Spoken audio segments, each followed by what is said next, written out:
Jharkhand journalist association के प्रदेश अध्यक्ष जो परिचय के मोहताज नहीं है, दूर से चल के आए हैं और हमारे बड़े भाई भी हैं, अजीज ग्रामी अमरकांत भैया जी। कौशलेंद्र भाई को कौन नहीं जानेगा। जब ये हम सर्विस में जब हम दाखिल हुए थे 99 से, उस वक्त से इनसे हमारा रिलेशन रहा। भैया की तब जान पहचान मेरे अभी हाल में ही हुई है। रांची में जब था, एक्चुअली वही गांधी में जब आया, तब उस वक्त से हम लोग जाने किए। और पूरे रेंज से विभिन्न पंक्ति के प्रेस के आए हुए सभी सम्मानित और प्रबुद्ध पत्रकार बंधुगण, देवियों और सज्जनों, प्रेस मीडिया के हमारे बंधुओं, सर्वप्रथम मैं अपने ओर से और पूरे रेंज पुलिस परिवार की ओर से आप समस्त लोगों को, विशेष रूप से संजय भाई को, सियाराम वर्मा जी को तहे दिल से हम साधुवाद देते हैं, आभार भी व्यक्त करते हैं कि उन्होंने इस नाचीज को आप समस्त बुद्धिजीवियों के बीच मेरे को बुलाकर मुख्य अतिथि के रूप में मेरा मान सम्मान बढ़ाया। इसके लिए मैं साधुवाद और साधुवाद देता हूँ।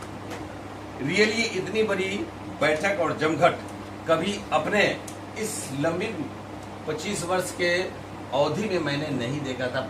जर्नलिस्ट के लोगों के बीच में इतना बैठ के बात, ये मेरे लिए स्वाभाविक है। और ये श्रेय बहुत से लोगों को जाता है।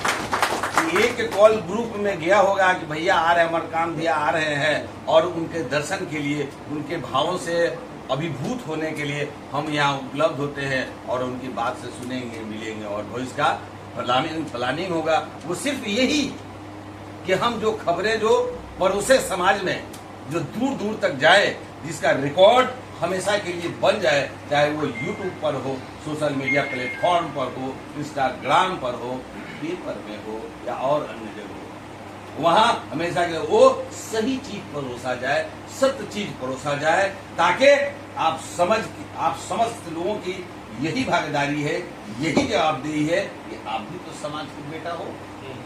किसी को लड़वा के, किसी को बजा के क्या करोगे? जब ये विवाद पैदा हो जाता है, कई दिनों तक जब चलता रहता है, तो आप लोग भी काफी परेशान रहते हैं। मेरे को याद है मुहर्रम का वो था, 1:30 बजे रात को जब हम डीसी जब वहां निकले पाटन, ठीक है, थाना से जब निकले तो मेरे दिल को छू गया। मैं सोचा कि रुक दूं या फिर इनको ले लूं साथ में, लेकिन फिर गाड़ी तेजी से थी, लेट हो गया था, कोई खाना खा या नहीं। जैसे मैं निकला भैया, तो देखे कि 2 पत्रकार बंधु उस जंगल में अकेले अपना मोबाइल लगा के वो देखना चाह रहे थे कि कौन सा अधिकारी जा रहा है। बताओ तो यार, 1:30 बज रहा था, जंगल का वो समय था, अपना उत्तरदायित्व निभा रहे।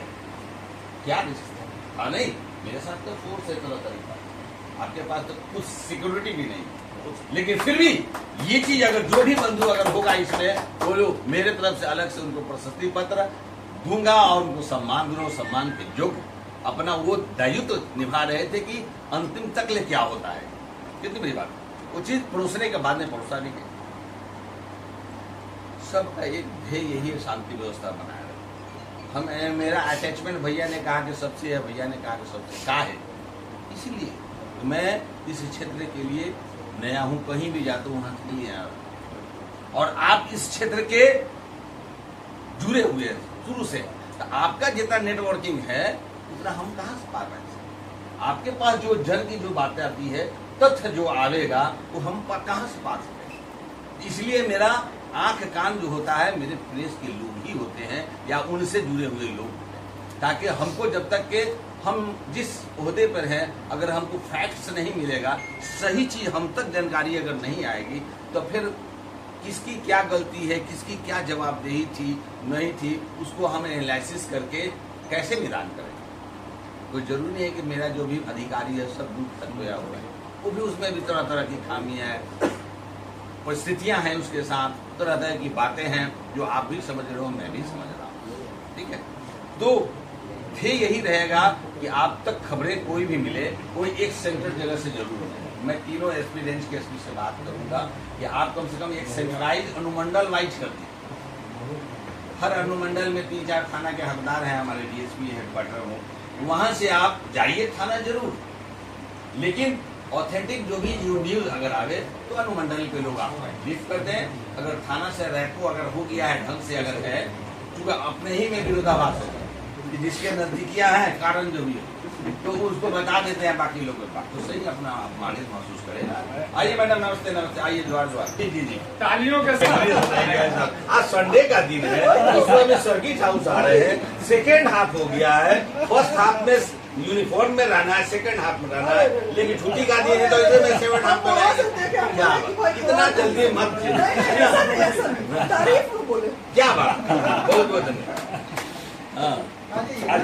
महिलाएं जो पत्रकार रहती हैं उनको भी बहुत क्लू अंदर से विशेष रूप से वैसे जगहों से मिलता है जो महिला इलाका है, प्रधान इलाका है या वहाँ की महिलाओं को मैटर रहता है, वहाँ से भी तो वैसे अपने अपने ग्रुप में रखने का इससे फायदा ही होगा, नुकसान नहीं होगा। तो इसलिए मैंने वो पॉइंट को रखा है। बहुत बातें तब हुई है, अंतिम में तो सबका तो ध्येय यही है ना, जनप्रतिनिधि का हो, पुलिस का हो, पत्रकार का हो, समाज को शांति व्यवस्था बना के रखना और आपसी भाईचारे को प्रमोट करना, सबका यही है। लेकिन पुलिस कभी कभी विफल होती है, आपके असर से भी कमी होती है, क्योंकि हर लोगों का अपना अपना लेवल। जब ईश्वर ने ही एक लेवल नहीं दिया, 5 उंगली 5 तरह का सबका अलग अलग फंक्शन है, तो फिर आप में से कैसे होता है? इतना बड़ा बिरादरी है हम लोग का, ठीक है। तो अंतिम में तो कटाक्ष तो नहीं कहेंगे, सच्चाई भी किसी दूसरे ने कहा है और हमको लगता है कि अभी भैया कहना प्रासंगिक होगा, उसमें हम लोग भी समझे थे, ठीक है।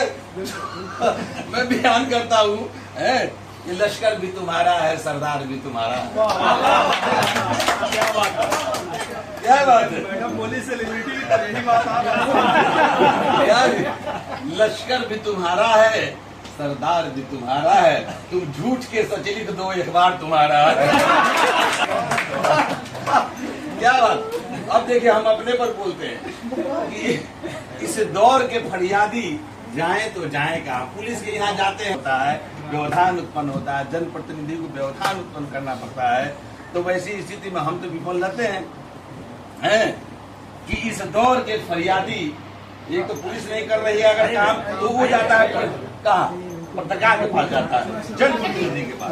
अगर वहाँ नहीं मिलता है तो फिर क्या बात, क्या बात। तो वही फिर से लश्कर भी तुम्हारा है, सरदार भी तुम्हारा है, झूठ झूठ के सच लिख दो अखबार तुम्हारा है। इस दौर के फरियादी जाएं तो जाएं कहाँ। इस दौर के उस परिस्थितियां, इस दौर के फरियादी जाएं तो जाएं कहाँ। सरकार भी तुम्हारा है, दरबार भी तुम्हारा है।